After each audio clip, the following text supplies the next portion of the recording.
بسم اللہ الرحمن الرحیم۔ گمنام ہیرو کے معزز ناظرین السلام علیکم۔ آئیے چلتے ہیں کہانی کی طرف۔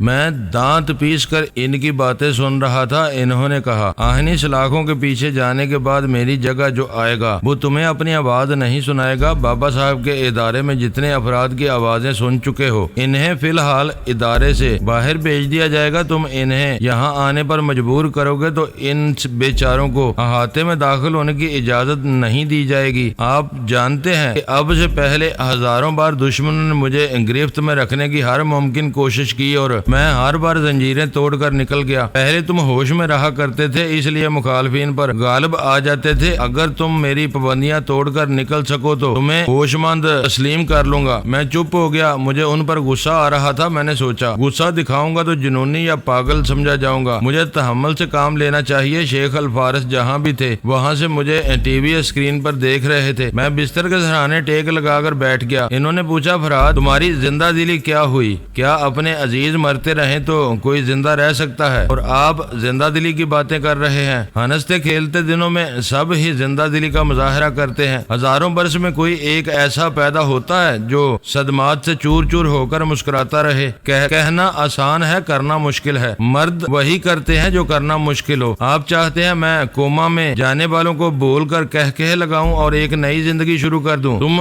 شروع نہیں کرو گے تو وہ نئی زندگی خود بخود شروع ہو جائے گی۔ اگر وہ سب دنیا سے اٹھ چکے ہیں تو تم بھی اٹھ جاؤ گے۔ نہیں، میں مرنے سے پہلے ان قاتلوں کو ڈھونڈ کر ماروں گا۔ اس کے لیے تمہیں زندہ رہنا ہوگا۔ قاتلوں کو ڈھونڈنے کے لیے تمہیں کھانا پینا، سونا اور آرام کرنا ہوگا۔ دماغ کو سوچنے سمجھنے کے قابل بنانا ہوگا۔ میں سوچ میں پڑ گیا۔ ان سے باتیں کرنے کے دوران میرا غصہ قدرے سرد پڑ گیا تھا۔ وہ میرا نفسیاتی علاج کر رہے تھے اور میں کون سا پاگل تھا۔ میرا دماغ ایک ذرا آپے سے باہر ہو رہا تھا۔ اب وہ کیفیت نہیں رہی تھی۔ انہوں نے پوچھا، کیا مجھے دشمن سمجھ رہے ہو؟ میں نادم ہوں۔ اب تک سمجھتا رہا، اب نہیں سمجھتا۔ آپ ہم سب کی نظروں میں بزرگ اور محترم ہیں۔ میری ایک بات مان لو، اس کے بعد چاہے جیسی من مانی کرتے رہنا۔ آپ کی ہدایت اور احکامات سر آنکھوں پر میں عمل کروں گا۔ میری ہدایت ہے، پہلے اپنی کھوئی ہوئی زندہ دلی واپس لاؤ، پھر گم شدہ محبتیں مل جائیں گی۔ میرے ہونٹوں پر مسکراہٹ آئی، حالانکہ دل جل رہا تھا۔ جو مسکراہٹ آگ میں کھلتی ہے وہ کندن ہوتی ہے۔ شیخ الفارس کی یہ بات دل کو لگی تھی کہ میری سابقہ زندہ دلی لازمی ہے۔ ایک مختصر سا کہا دماغ پر چھائے ہوئے غبار کو صاف کر دیتا ہے۔ میں نے پھلوں کی ٹرے میں سے ایک سیب کو اٹھایا، کہا لگایا، اسے فضا میں اچھالا۔ جب وہ بلندی سے واپس آیا تو میں نے منہ کھول کر اسے دانتوں کے درمیان کیچ کر لیا۔ میں نے ایک جھٹکے سے یوں چبایا جیسے ہنستے دشمنوں کی ہڈیاں چبا رہا ہوں۔ واقعی جوش و جنون میں بھول گیا تھا کہ ہنستے دماغی طور پر صحت مند رہ کر دشمنوں سے انتقام لیا جا سکتا ہے۔ اس وقت میں نے پیٹ بھر کر کھایا۔ کھانے کے دوران پیرس کے ان اداروں کے ویڈیو کیسٹ دکھائے گئے جو انسانی اعضاء کی خرید و فروخت کا کاروبار کرتے تھے۔ ان کے سرد خانوں میں میری کوئی ساتھی نہیں تھی، مگر شیخ الفارس کے جوانوں نے یہ غیر انسانی دھندا کرنے والوں کو بڑی اذیتیں دے کر ہلاک کیا تھا۔ میں اسکرین پر دشمنوں کو جہنم رسید ہوتے دیکھ کر بولا، محترم شیخ صاحب، میری تسلی نہیں ہو سکتی۔ انہیں تو میں کتوں کی موت مارنا چاہتا تھا۔ تم ایسے اداروں سے تعلق رکھنے والوں کو ہلاک کرتے رہو گے اور خطرناک تنظیموں کو یہ معلوم نہ ہو سکے گا کون ایسا کر رہا ہے تو ان کا دھیان خود بخود تمہاری طرف جائے گا۔ میرے جوان یہ ثابت کر رہے ہیں کہ وہ اپنی اعلیٰ بی بی کو ڈھونڈ نکالنے کے لیے دشمنوں سے نمٹ رہے ہیں۔ تمہارے سابقہ اور موجودہ دشمن تمہیں زخموں سے چور اتنا نکارا سمجھ رہے ہیں جو فی الحال انہیں نقصان نہیں پہنچا سکتا۔ میں نے کہا، شیبہ نے ربی کو یہ غلط رپورٹ دی ہے کہ میں بھی کوما میں پڑا ہوا ہوں۔ وہ مدام کمپیوٹر کی حیثیت سے میرے تمام دشمنوں کو بھی یہی غلط اطلاع دے چکی ہوگی۔ میں نے شیخ الفارس کو بتایا کہ شیبہ نے اپنے ربی سے جھوٹ کیوں کہا ہے۔ شیخ صاحب نے کہا، یہ تو اور اچھی بات ہے، وہ اپنا جھوٹ نبھانے کے لیے اپنے بیان پر قائم رہے گی اور تم گمنام رہ کر آزادی سے وہ سب کچھ کر سکو گے جو چھپا کر نہیں کر سکتے تھے۔ میں اور کیا کرتا؟ میرا مقصد تو اب یہی رہ گیا ہے کہ سونیا رسونتی اور اعلیٰ بی بی اور پارس کو تلاش کروں۔ بے شک تلاش کرو، مگر تلاش کرتے رہنے سے سے کچھ ملتا ہے کچھ نہیں ملتا، میرا مشورہ ہے پتھر بن جاؤ، خود کو پہلے سے اور اس تلخ حقیقت پر آمادہ کر لو کہ تم پر تمام جان دینے والیاں اپنی جان ہار چکی ہیں۔ اس انداز میں سوچنے سے برداشت کا حوصلہ رہتا ہے۔ ہاں، اگر نصیب سے کوئی زندہ سلامت مل جائے تو یہ تمہاری خوش نصیبی ہوگی۔ شیخ الفارس 2 دنوں تک مجھے سمجھاتے رہے، دوسرے لفظوں میں میرا نفسیاتی علاج کرتے رہے۔ مجھ پر سے پابندیاں اٹھا لی گئی تھی، میں بابا صاحب کے ادارے میں آزادی سے کہیں بھی جا سکتا تھا، کسی سے بھی مل سکتا تھا۔ شیخ الفارس اور چند ماتحتوں کے سوا کوئی مجھے فرہاد کی حیثیت سے نہیں جانتا تھا۔ میں وہاں کے مختلف شعبوں میں گیا۔ بابا فرید واسطی کا مزار اسی احاطے میں ایک دور افتادہ گوشے میں تھا۔ وہاں کٹیا نما ایک چھوٹا سا خوبصورت سا کاٹیج تھا۔ اسی کاٹیج کے اندر بابا فرید واسطی کو سپرد خاک کیا گیا تھا۔ میں کاٹیج کے اندر آ کر ادب سے بیٹھ گیا۔ ادارے کی ایک نوجوان طالبہ رہنمائی کے لیے میرے ساتھ تھی۔ وہ بتا رہی تھی کہ بابا صاحب کہاں سوتے، کہاں پڑھتے، کہاں کھاتے اور کہاں بیٹھ کر مراقبے میں پہنچ جاتے تھے۔ ان کے آخری ایام سونیا ان کے ساتھ تھی، اس کے سوا کوئی کاٹیج کے اندر نہیں جاتا تھا۔ نوجوان طالبہ کی بات سن کر اچانک مجھے بابا فرید واسطی کی ایک پیشن گوئی یاد آئی۔ انہوں نے سونیا سے کہا تھا، فرہاد کی زندگی میں کتنے ہی ساتھی آئیں گے اور جائیں گے، اسی کی شریک حیات بھی ہمیشہ شریک یاد نہیں رہے گی۔ بیٹی سونیا، فرہاد کی آخری سانسوں میں صرف تم ہی اس کے قریب رہو گی۔ یہ پیشن گوئی یاد آتے ہی میرا دل خوشی سے دھڑکنے لگا۔ اس ادارے کے ذمہ دار افراد گواہ ہیں، بابا صاحب کی پیشن گوئی اکثر درست ہوتی ہے۔ اس کا مطلب یہ تھا کہ سونیا کوما میں صحیح ہونے کے باوجود زندہ رہے گی، مجھے پھر ملے گی اور آخری سانسوں میں میرے قریب رہے گی۔ میں نے خوش ہو کر اس کی طرف پرواز کی۔ وہ شاید ابھی تک کوما میں تھی، میں اس کے دماغ میں دھند چھائی ہوئی تھی، نہ وہ کچھ سمجھتی تھی نہ میں اس کے ذریعے کچھ سمجھ سکتا تھا۔ رسونتی اور آلہ بی بی کی بھی وہی حالت تھی۔ کاش چند سیکنڈ کے لیے ان کا دماغ کچھ سوچنے سمجھنے کے قابل ہوتا، میں فوراً ہی اس جگہ کے متعلق معلوم کر لیتا۔ ویسے امید تھی اسی طرح وقتاً فوقتاً ان کے دماغوں میں پہنچتا رہا تو ضرور اس پراسرار دشمن تک پہنچ جاؤں گا۔ اس روز پتہ چلا شیبہ اپنا وطن چھوڑ کر آئلس آف مین کے ایک علاقے برانڈ میں رہائش اختیار کرنے جا رہی ہے۔ میں نے شیخ الفارس سے کہا، میں شیبہ سے پہلے وہاں پہنچنا چاہتا ہوں۔ یہ بات میں شیخ صاحب کو پہلے بتا چکا تھا کہ وہ آئندہ برانڈ میں رہا کرے گی۔ یہ معلوم ہوتے ہی بابا صاحب کے ادارے کے 2 ذمہ دار افراد وہاں چلے گئے تھے۔ انہوں نے بھاری قیمت ادا کر کے برانڈ میں ایک چھوٹا سا بنگلہ خرید لیا تھا۔ اس بنگلے کا نام لکی کاٹیج تھا۔ کاٹیج کے مالک کا نام لکی واٹسن تھا۔ لکی واٹسن کی عمر یہی کوئی 25 اور 30 برس کے درمیان رہی ہوگی۔ اس علاقے میں نوجوان نجومی کی حیثیت سے پہچانا جاتا تھا۔ اس کی پیشن گوئی اکثر درست ہوتی تھی۔ دولت مند خواتین اسے ہمیشہ گھیرے رہتی تھی۔ ریس اور پتے کھیلنے والے پہلے اس کے دروازے پر حاضری دیتے تھے، پھر تقدیر آزمانے جاتے تھے۔ جب شیخ الفارس کے 2 آدمی وہاں پہنچے تو لکی واٹسن نے ڈرائنگ روم میں ان کا استقبال کیا، پھر پوچھا، اچھا تو آپ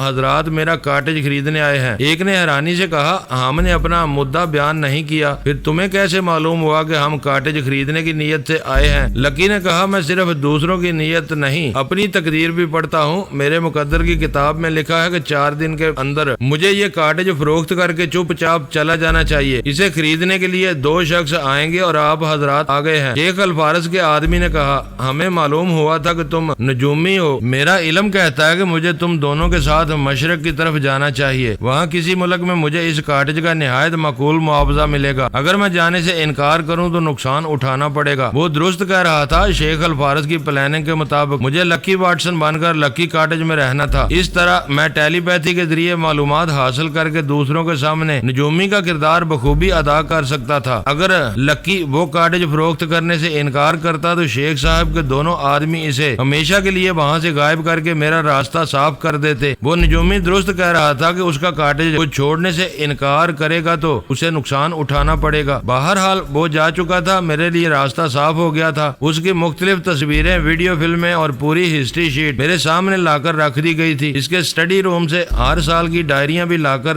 دی گئی تھی۔ ان کے ذریعے اس کی تمام مصروفیات کا پتہ چلتا تھا۔ پھر یہ کہ اس کا دماغ میرے لیے کھلی کتاب کی طرح تھا۔ جب تک سرجری کے ذریعے مجھے لکی واٹسن بنایا جاتا رہا تب تک میں اس کے متعلق تفصیلی معلومات حاصل کرتا رہا۔ پیرس چھوڑنے سے پہلے میں نے کئی بار سجاد کی خبر لی۔ وہ بڑی حد تک نارمل ہو گیا تھا لیکن چلنے پھرنے کے قابل نہیں تھا۔ شیخ الفارس کے جوان اسے ادارے میں لے آئے تھے۔ اس کا علاج پوری توجہ سے ہو رہا تھا۔ میں نے رات کے 10 بجے ہیلی کاپٹر میں سفر شروع کیا، پھر آدھی رات کے بعد برانڈ کا پہنچ گیا۔ وہ کاٹیج لکی واٹسن کے لیے لکی تھا، اب دیکھنا تھا مجھے بھی اس کاٹیج میں خوش نصیبی ملتی ہے یا نہیں۔ میرے ساتھ شیخ صاحب کے 2 ذہین ماتحت آئے تھے، اس نئے علاقے میں کچھ عرصہ ساتھ رہنا چاہتے تھے۔ میں نے کہا شیبہ 12 گھنٹے کے اندر یہاں پہنچنے والی ہے، وہ کسی وقت بھی تمہارے دماغ میں چپ چاپ آ کر میری اصلیت معلوم کر سکتی ہے۔ یہ باتیں ان کی سمجھ میں آ گئیں، وہ دوسری صبح وہاں سے چلے گئے۔ میرے کاٹیج میں ایک ادھیڑ عمر کی ملازمہ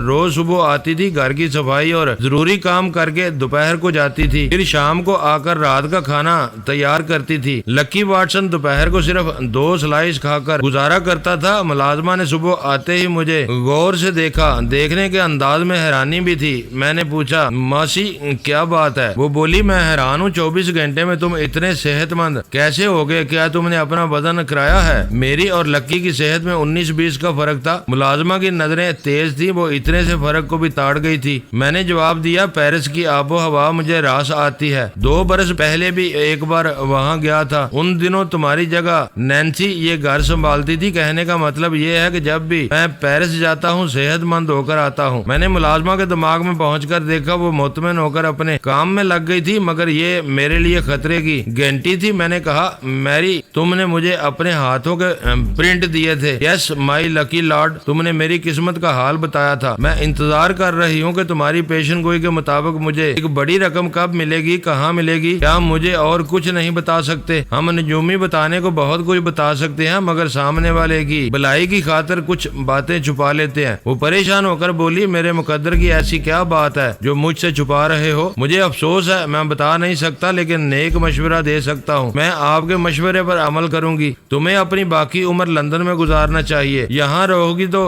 کل کے بعد تمہیں کوئی بھی حادثہ پیش آ سکتا ہے۔ اس کے چہرے کا رنگ اڑ گیا، وہ گھر کا کام بھول کر میرے قریب ایک کرسی پر بیٹھ گئی۔ میں نے کہا اگر تم آج رات تک یہ علاقہ چھوڑ دو، کسی کو اپنے مقدر کا حال نہ بتاؤ تو بلا ٹل جائے گی۔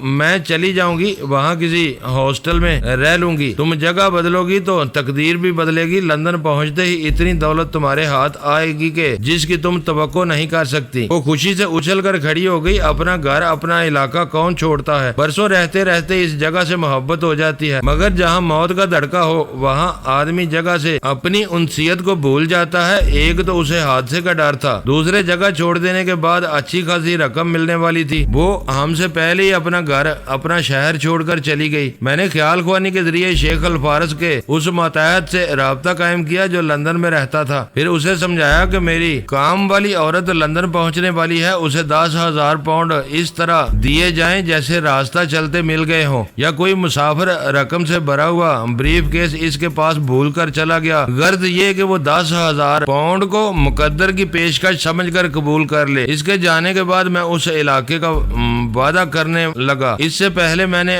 آئیز آف مین کے جغرافیائی حالات سے ویڈیو فلم میں برائیڈ کے چھوٹے سے ٹاؤن کو بھی دیکھا تھا، لیکن کسی بھی علاقے کو گھوم پھر کر دیکھنا اور بات ہے۔ میں نے چھوٹی سی اسپورٹس کار میں بیٹھ کر نکلا، پورا ٹاؤن مجھے پہچانتا تھا۔ جہاں سے گزرتا تھا لوگ سلام کرتے تھے، جوان لڑکیاں مجھے عقیدت سے دیکھتی تھیں، بدماش قسم کے لوگ بھی ایک طرف گزرنے کا راستہ دیتے تھے، عورتیں اور بوڑھے مرد ہاتھ اٹھا کر مجھے دعائیں دینے لگتے تھے۔ میں نے اس فارم کی طرف جانے کا ارادہ کیا جہاں ربیع اسفند یار کی محل نما کوٹھی تھی۔ اب 2-4 گھنٹے میں شیبہ وہاں پہنچنے والی تھی۔ وہ فارم ہائیڈ ٹاؤن کے باہر میلوں دور تک پھیلا ہوا تھا۔ میں اپنی کار ڈرائیو کرتا ہوا ٹاؤن سے باہر آیا، تقریباً 1 میل کے فاصلے پر شیبہ کا وہ محل نظر آ رہا تھا۔ وہ محل ایک چھوٹی سی پہاڑی پر تعمیر کیا گیا تھا۔ قریب جانے پر معلوم ہو سکتا تھا کہ محل کی حفاظت کے لیے کیسے کیسے انتظامات کیے گئے ہیں۔ اپنی گاڑی راستے پر موڑنا چاہتا تھا، اسی وقت ایک شاندار مرسڈیز نے آ کر میرا راستہ روک لیا۔ میری معلومات کے مطابق لکی کا ایسا کوئی بے تکلف دوست نہیں تھا جو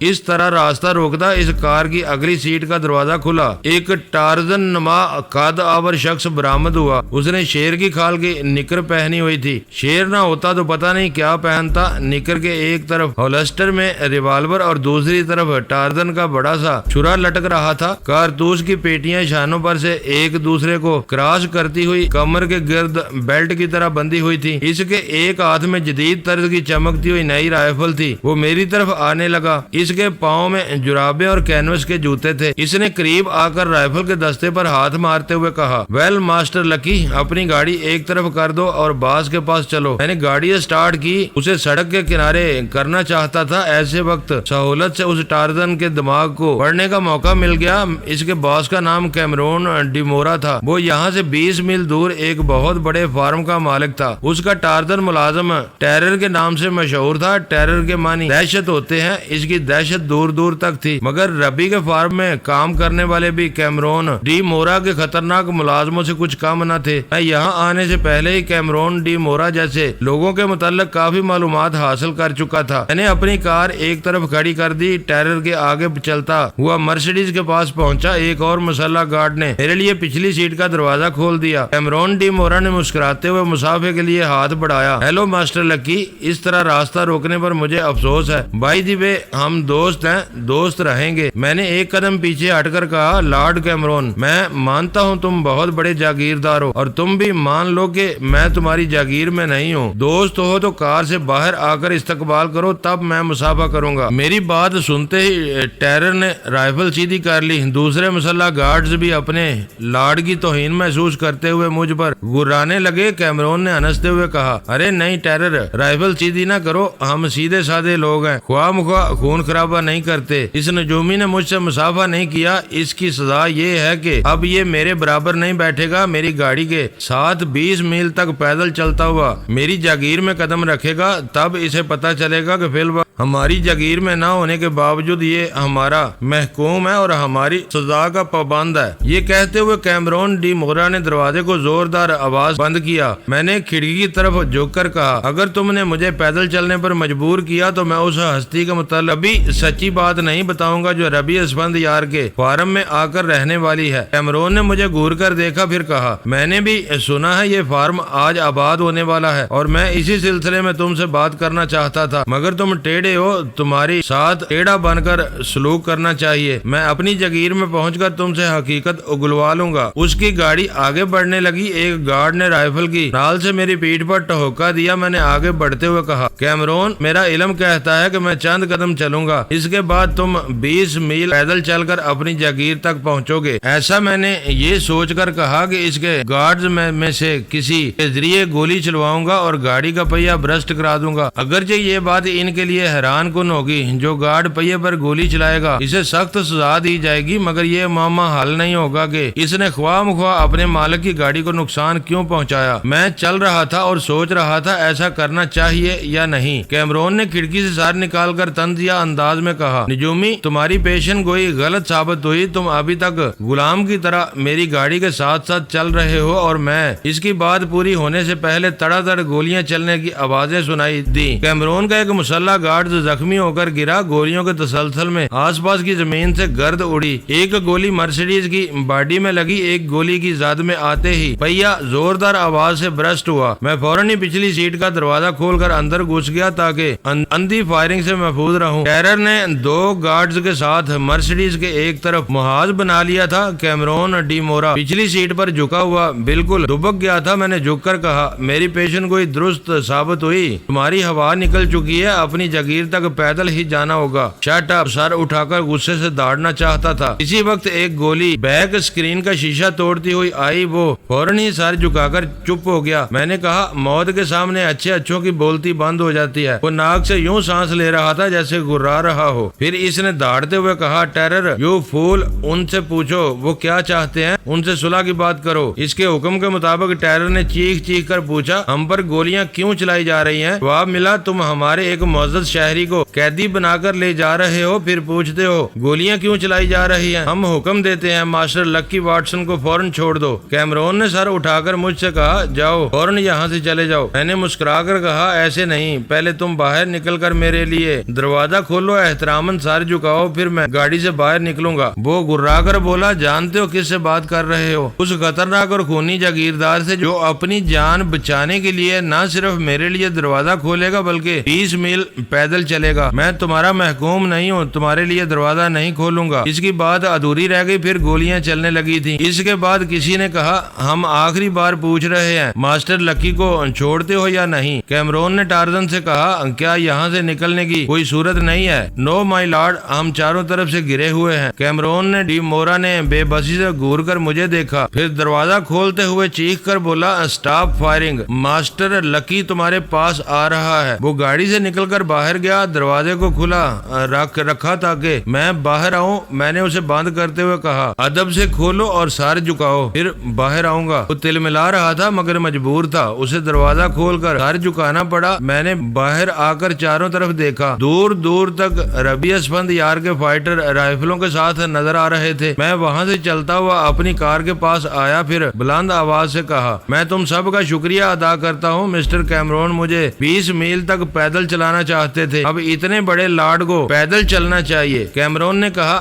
میری گاڑی یہاں نہیں رہے گی، میرے آدمی اسے دھکا دے کر لے آئیں گے۔ میں نے کہا اور تم دھکے کھانے والی گاڑی میں آرام سے بیٹھ کر جاؤ گے؟ نہیں مسٹر کیمرون، گاڑی یہیں رہے گی۔ میں اپنی کار میں بیٹھ کر ربی کے 2 ماتحتوں کے پاس پہنچ گیا۔ کیمرون اور اس کے آدمی نکارا مرسیڈیز کے پاس کھڑے ہوئے تھے۔ میں نے ایک ماتحت سے کہا انہیں دھمکی دو۔ اس ماتحت نے اپنے ساتھیوں کو مخصوص اشارہ کیا۔ ذرا سی دیر میں چاروں طرف سے فائرنگ ہونے لگی۔ وہ کیمرون اور اس کے آدمیوں کو نشانہ نہیں بنا رہے تھے مگر اسی طرح فائرنگ کر رہے تھے۔ ان کے قدموں کے آس پاس پٹی بلند ہوتی تھی۔ پھر کہا گیا اگر پیدل نہیں جاؤ گے تو شاندار مرسیڈیز کو تمہارے تابوت بنا کر یہاں سے بھیجا جائے گا۔ وہ اپنی گاڑی کو چھوڑ کر جلدی سے آگے بڑھ گیا۔ اس کے ماتحت کھلی سڑک پر اس کے پیچھے پیچھے چلنے لگے۔ پھر حکم دیا گیا کہ ٹیرر اور دوسرے ماتحت اپنے ہتھیار پھینک کر جائیں گے۔ انہیں اس حکم کی تعمیل بھی کرنا پڑی۔ میں سپورٹنگ کار ڈرائیو کرتا ہوا کیمرون ڈی مورا کے پاس آیا، پھر بولا اسے کہتے ہیں مقدر کا کھیل، تھوڑی دیر پہلے تم شاندار مرسیڈیز میں بیٹھے ہوئے تھے، میں پیدل چل رہا تھا، تم نے میری پیشن گوئی پر یقین نہیں کیا، اب یقین آیا۔ وہ چل رہا تھا، غصے سے ہانپ رہا تھا، کہنے لگا چند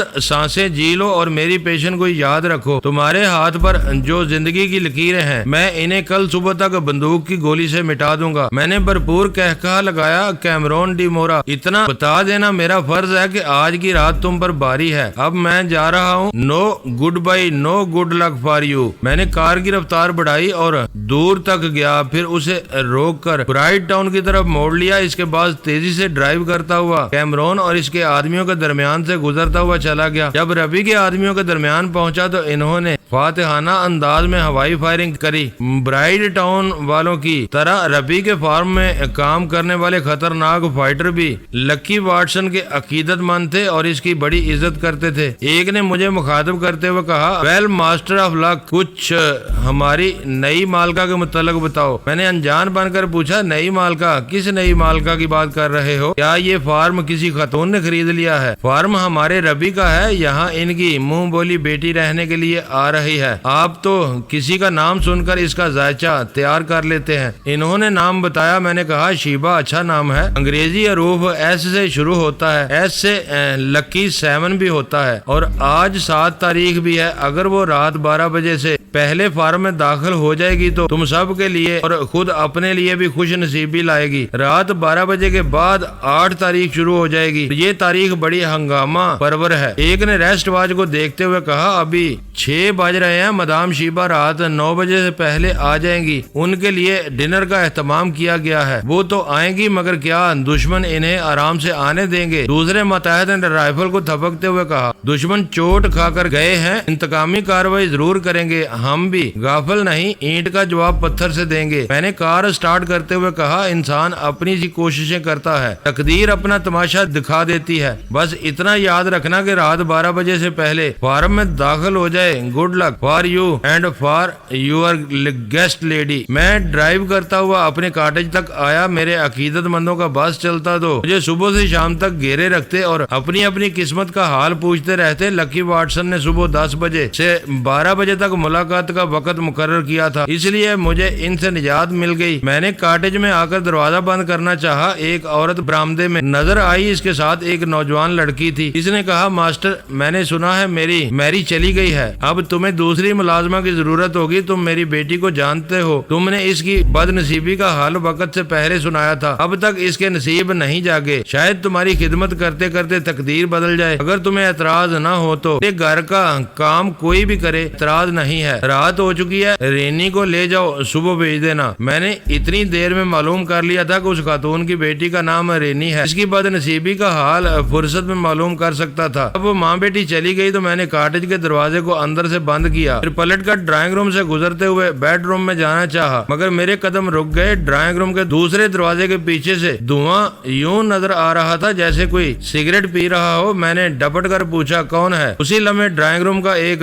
صوفہ اچانک ہی فضا میں اچھلا، پھر میرے قریب آ کر گرا۔ میں 2 قدم پیچھے چلا گیا، جہاں سے صوفہ اچھلا تھا وہاں ایک شخص قالین پر پلیتی مارے بیٹھا تھا، کہکہا لگانے کے بعد کہہ رہا تھا، نجومی تیرے تو پار نکل آئے ہیں، تو نے لارڈ کیمرون سے چھیڑ چھاڑ کی، سانپ کے بل میں ہاتھ ڈالا، اب کتنی سانسیں رہ گئی ہیں تیری؟ دروازے کے پیچھے سے سگریٹ پینے والا نمودار ہوا، اس نے بھی کہکہا لگاتے ہوئے کہا، دنیا کا ہر نجومی دوسرے کا حال بتاتا ہے، اسے اپنے حال کا پتہ نہیں ہوتا۔ چلو نہ صحیح، مگر عقل سے اتنا تو سمجھ سکتا ہے کہ لارڈ کیمرون اپنے دشمن کو چند گھنٹے بھی جینے کی مہلت نہیں دیتا۔ میں نے پاس گرے ہوئے صوفے کو لات مار کر سیدھا کیا، پھر اس پر بیٹھتے ہوئے پوچھا، کیا تمہارے لارڈ نے میری پیشن گوئی کے متعلق تمہیں کچھ نہیں بتایا؟ دونوں نے ایک دوسرے کو سوالیہ نظروں سے دیکھا، پھر ایک نے پوچھا، کیسی پیشن گوئی؟ بھائی تھوڑی دیر پہلے میں نے کیمرون سے کہہ دیا تھا کہ آج رات 8 بجے سے پہلے میرے کاٹیج سے ایک شخص اندھا اور دوسرا لنگڑا ہو کر نکلے گا۔ میں نے صاف صاف کہہ دیا تھا کہ اپنے آدمی نہ بھیجنا، مگر اس نے بھیج ہی دیے۔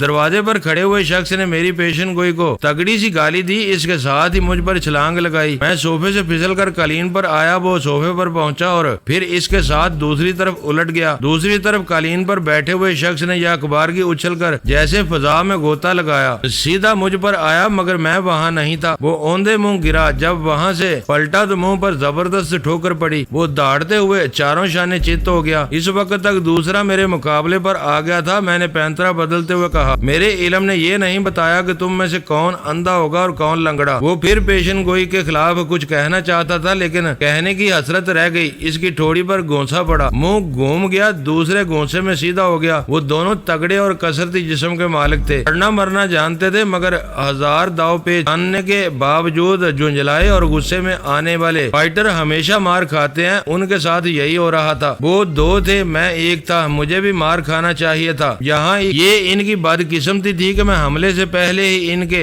داؤ پیچ کو دماغوں میں گھس کر سمجھ لیتا تھا۔ جب انہوں نے مجھے ناقابل تسخیر پایا تو اپنے چاقو نکال لیے۔ میں نے ایک کے دماغ میں نامعلوم سی بے چینی پیدا کی، اس کے ساتھ ہی چاقو والے ہاتھ کو ٹھوکر ماری، چاقو ہاتھ سے نکل کر فضا میں اچھلا، اسے دوسرے ساتھی نے کیچ کر لیا۔ میں یہی چاہتا تھا، ادھر میں نے نہتے دشمن کو پیچھے سے جکڑ لیا، وہ میری سوچ کے مطابق بے نام سی جدوجہد کر رہا تھا۔ دوسرا دشمن دونوں ہاتھوں میں چاقو لیے ہوئے ہماری طرف بڑھتے ہوئے بولا، میرے ساتھی کو چھوڑ دو، تم اسے ڈال بنا کر نہیں بچ سکو گے۔ وہ آگے کچھ نہ کہہ سکا، میں اس کے دماغ پر لمحہ بھر کے لیے قابض ہوا۔ اس کے دونوں چاقو اپنے ہی ساتھی کے چہرے تک آئے، دوسرے ہی لمحے سے ایسی چیخیں گونجنے لگیں جیسے کسی کو ذبح کیا جا رہا ہو۔ میں نے جسے جکڑا تھا اسے چھوڑ دیا، اس کی دونوں آنکھیں لہو میں ڈوب گئی تھی۔ وہ دونوں ہاتھوں سے سار تھامے بڑے کرب سے چیخ رہا تھا اور قالین پر گر کر تڑپ رہا تھا۔ دوسرے کی سمجھ میں نہیں آ رہا تھا کہ نشانے کی غلطی کیسے ہو گئی۔ وہ چاقو سے مجھ پر حملہ کرنے آیا تھا اور اپنے ساتھی پر حملہ کر بیٹھا تھا، اور وہ حملہ پیشن گوئی کے مطابق تھا۔ ان میں سے ایک اندھا ہو چکا تھا، وہ کبھی اپنے ہاتھوں میں چاقوؤں کو دیکھ رہا تھا، کبھی تڑپتے ہوئے ساتھی سے نظریں چرا رہا تھا۔ میں نے کہا، احمق، ایک زمانہ میرے علم نجوم کو مانتا ہے، کیا تم پہلی بار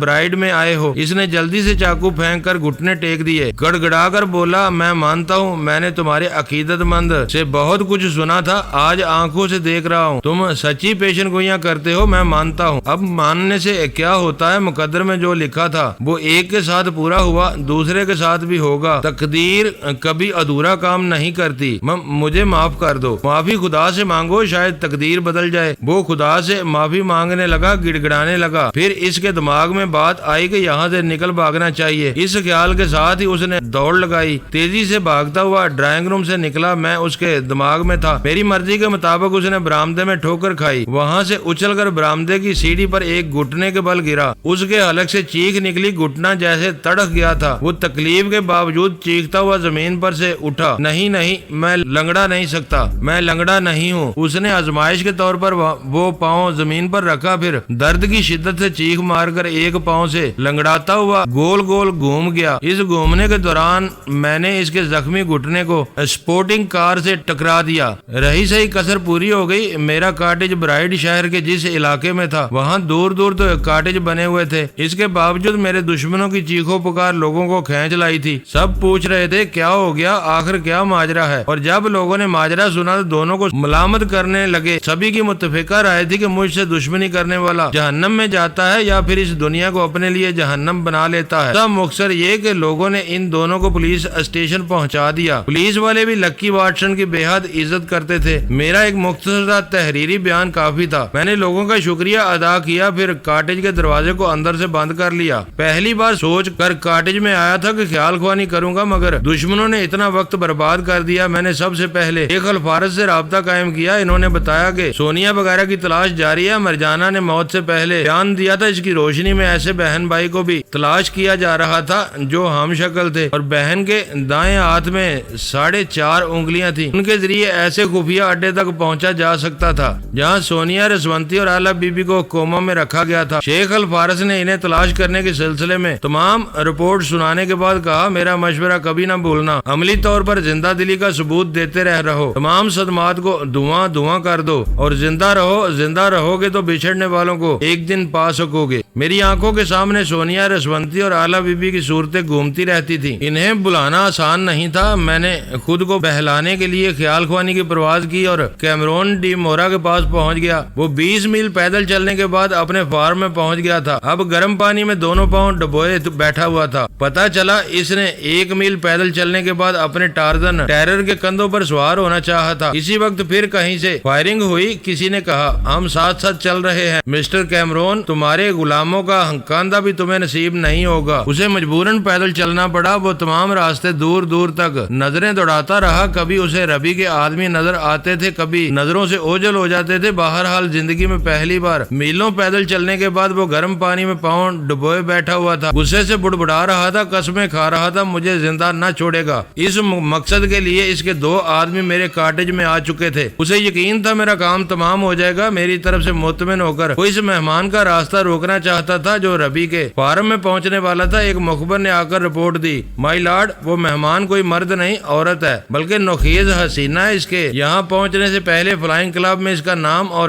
دوسری تفصیلات پہنچ گئی ہیں۔ انٹیلیجنس کے ایک آدمی نے بتایا ہے اس لڑکی کا نام شیبہ ہے۔ ربی اسفند یار نے اسے بیٹی بنایا ہے۔ شاید یہاں کا تمام فارم اس کے نام کرنے والے ہیں۔ کیمرون نے تلخی سے مسکراتے ہوئے کہا، ربی نے اسے بیٹی بنایا ہے تو پھر مجھے داماد تسلیم کرے گا۔ اسے فارم تک پہنچنے مت دو، گھیر کر میرے پاس لے آؤ۔ میں نے کیمرون کے دماغ کو گہرائی تک پڑھا۔ آخر وہ ربی اسفند یار کا فارم حاصل کیوں کرنا چاہتا تھا؟ پتا چلا کوئی خاص بات نہیں ہے، حبس زر کی بات ہے۔ وہ اپنی جاگیر بڑھانا چاہتا ہے، وہاں کا سب سے بڑا جاگیردار کہلانا چاہتا ہے۔ بعض لوگوں کی عادت ہوتی ہے وہ لوگوں کے آواز پر دہشت بن کر چھائے رہنا چاہتے ہیں۔ میں شیبہ کے پاس پہنچ گیا۔ وہ ایک مخصوص طیارے میں سفر کر رہی تھی اور اب آئلس مین کے ایئرپورٹ تک پہنچنے والی تھی۔ میں نے گھڑی دیکھی، 9:05 ہوئے تھے۔ برائٹ ٹاؤن سے ایئرپورٹ تقریباً 70 میل کے فاصلے پر تھا۔ درمیان میں کیمرون ڈی مورا کا فارم تھا۔ ایئرپورٹ کا راستہ اس کی جاگیر کے قریب سے گزرتا تھا۔ کیمرون کے آدمیوں نے اس راستے کی ناکہ بندی کر لی تھی۔ دوسری طرف ربی کے مسلح جوان ہر طرح سے چاقو چوبند تھے۔ ایئرپورٹ کے پارکنگ ایریا میں شیبہ کے لیے ایک رولز رائس کار موجود تھی۔ اس نے سرخ رنگ کے لباس پر زرد رنگ کے فر کا کوٹ پہنا ہوا تھا۔ میں اپنی آنکھوں سے نہیں دیکھ رہا تھا، اس کے ماتحتوں کے ذریعے معلوم ہو رہا تھا کہ وہ غضب کی حسینہ ہے۔ چہرے پر غضب کی سنجیدگی نے اس کے حسن کو اور غضبناک بنا دیا ہے۔ وہ سب فوجی انداز میں الرٹ ہو کر سلام کر رہے تھے جیسے وہ کسی ملک کی شہزادی ہو۔ ویسے وہ ایسی غضبناک نہیں تھی جیسے نظر آ رہی تھی۔ دراصل اسے اپنی ماما سے دور ہونے کا صدمہ بھی تھا اور غصہ بھی آ رہا تھا کہ وہ خود اتنی مجبور کیوں ہے۔ ان حالات میں اس کی خاموشی اور سنجیدگی نے ماتحتوں پر رعب اور دبدبہ طاری کر رکھا تھا۔ وہ ایک شان بے نیازی سے کار کی پچھلی سیٹ پر آ کر بیٹھ گئی۔ اس کی سوچ نے بتایا کہ وہ ربی اسفند یار کے سامنے جان بوجھ کر اپنی ماں کو بھول جاتی ہے۔ معزز ناظرین، لائک کریں، شیئر کریں اور کمنٹس باکس میں پاک آرمی زندہ باد، پاکستان پائندہ باد کا نعرہ ضرور درج کر کے اپنے ملک پر فخر کریں اور پاکستان کی بنیادیں مضبوط کرنے میں اپنا کردار ادا کریں۔ ویڈیو دیکھنے کا شکریہ۔ معزز ناظرین، اپنا خیال رکھیے گا اور ہمارے چینل کا بھی۔ ISI پاک آرمی زندہ باد، پاکستان پائندہ باد۔